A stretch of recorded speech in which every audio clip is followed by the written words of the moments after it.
Our second gospel reading follows the first in order in chapter 9 of the Gospel of Luke, beginning with verse 37. On the next day, when they had come down from the mountain, a great crowd met him. Just then, a man from the crowd shouted, "Teacher, I beg you to look at my son. He is my only child." Suddenly, a spirit seizes him, and all at once he shrieks. It throws him into convulsions until he foams at the mouth. It mauls him and will scarcely leave him. I begged your disciples to cast it out, but they could not. Jesus answered, "You faithless and perverse generation, how much longer must I be with you and bear with you? Bring your son here." While he was coming, the demon dashed him to the ground in convulsions. But Jesus rebuked the unclean spirit, healed the boy, and gave him back to his father.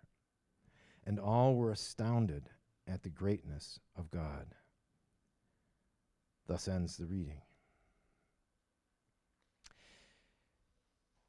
First, in the previous reading, we hear about Jesus and his three hiking buddies, Peter, James, and John, camping on the mountain and having a spiritual adventure.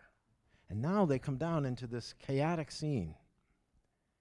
Frankly, Jesus' reaction here is disturbing, unless you know the backstory. The only quote from Jesus in these two stories that we read is, "You faithless and perverse generation, how much longer must I bear with you?" That's pretty disturbing to hear. Yikes, Jesus, what happened to blessed are those who mourn and treat others the way you want to be treated? Like you said just a few chapters ago. Well, the backstory is this, and it's from an earlier telling of the same incident in the Gospel of Mark, which was the first gospel written according to scholars. Mark says Jesus comes off the mountain not just to a crowd, but also to an argument between religious scholars and Jesus' disciples. What sparked Jesus' apparent anger was the squabbling between his disciples and religious legalists. Here's a child racked with disease, a desperate father, and they're arguing about who's right about the Bible. People haven't changed much in 2,000 years, have they? The world and God's children are in pain, and the true believers are arguing about who's got the correct interpretation. And Jesus' words still echo. How long must I put up with? One could paraphrase that in a lot of ways. But I think cold-hearted and self-righteousness would be involved. And probably a few expletives that I won't mention here. Jesus seems to snap, but his anger is at the lack of compassion, not at the father of the suffering boy. By contrast, Jesus is focused on compassion.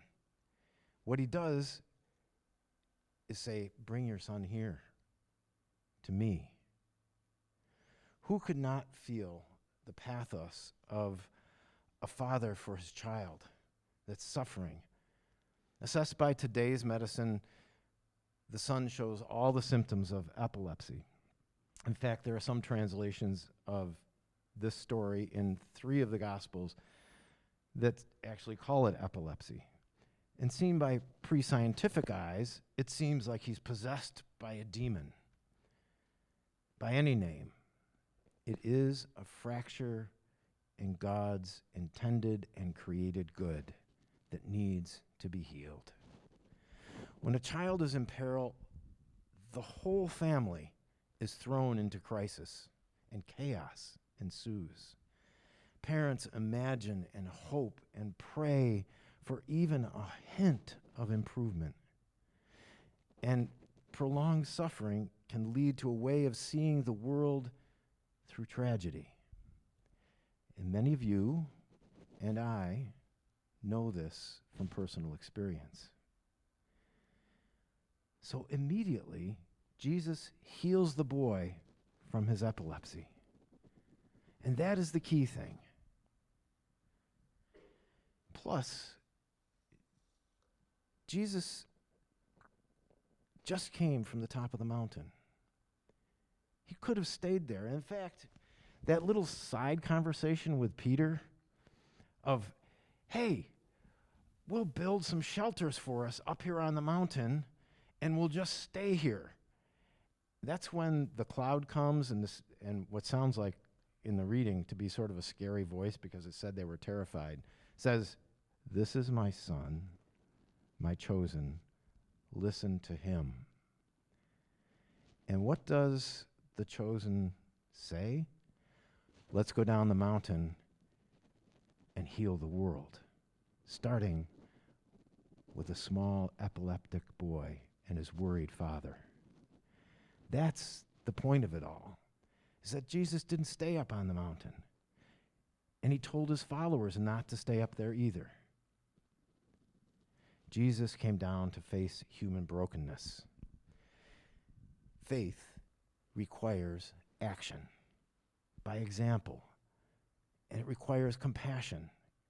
And sometimes it does require confrontation, like with those people arguing about the Bible. Jesus comes from a mountain, from a vision-giving moment, and it's wonderful, but it calls them to serve. So let's talk about the mountain, because that was important too. Jesus did lead them up there, remember. Now, Mount Tabor, I think that's how you pronounce it, viewed from Nazareth, right there, today. Jesus seems to need time away before facing the rest of the challenges of his life. And this is the third time in the Gospel of Luke where he is recorded as withdrawing to the mountain. One wonders, was Jesus in the habit of going up Mount Tabor even before he began his public ministry? I mean, he grew up looking at that. Jesus often withdrew into nature alone, out into the desert before he was baptized, off by himself in a garden to pray in his last hours. This was something he did by habitual practice. Now, here's a photo of Mount Tabor from the late 1800s before humans overpopulated the area. That's probably more like what Jesus saw when he was growing up, and it's the place that scholars say this incident happened. And I know many of you have spent time literally climbing mountains. In fact, if my memory serves correctly, I believe Mike Riley has climbed Adirondack Mountains in the winter. Is that right? Uh-huh. Been a while, but seriously, that's hardcore. But why do we do that? It's not just because it was there, said Sir Edmund Hillary. There's something about being out there in the presence of God's creation that helps us be in the presence of God. Now, we don't always intend to go out there to pray, maybe like Jesus did, but being up there or out there does something to our souls. It is the practice of being alone in God's natural world, uninterrupted, that feeds our souls, something that we don't get elsewhere. I believe that most humans on this planet, and certainly in our culture, are spiritually starving because they are cut off from nature. Even people of faith get like that.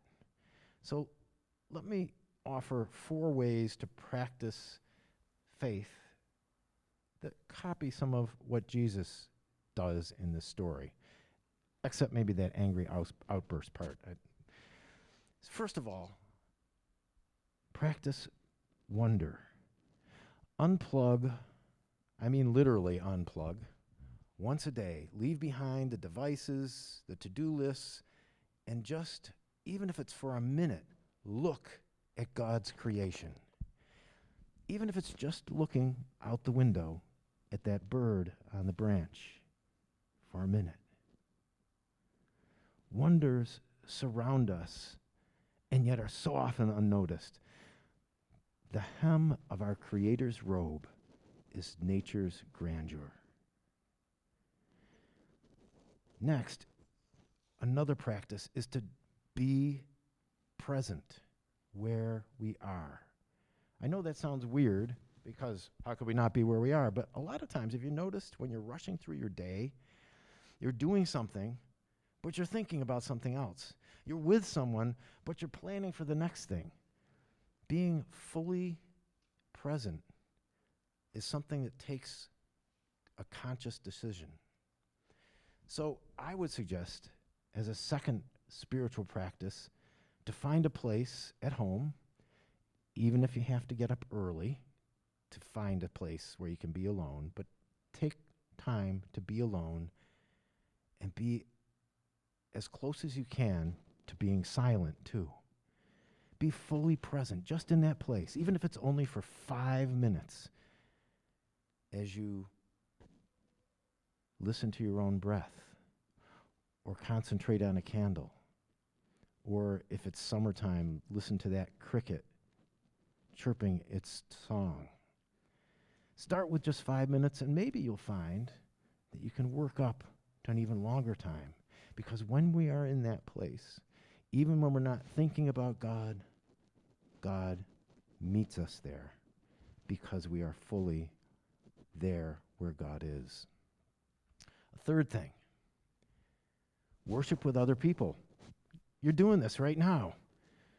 But even if you're not in person, if you're online, you are with those people. You are worshiping with us. We have people every single week. We are blessed to have people worshiping with us virtually. They are no less worshiping God than all of us here in person.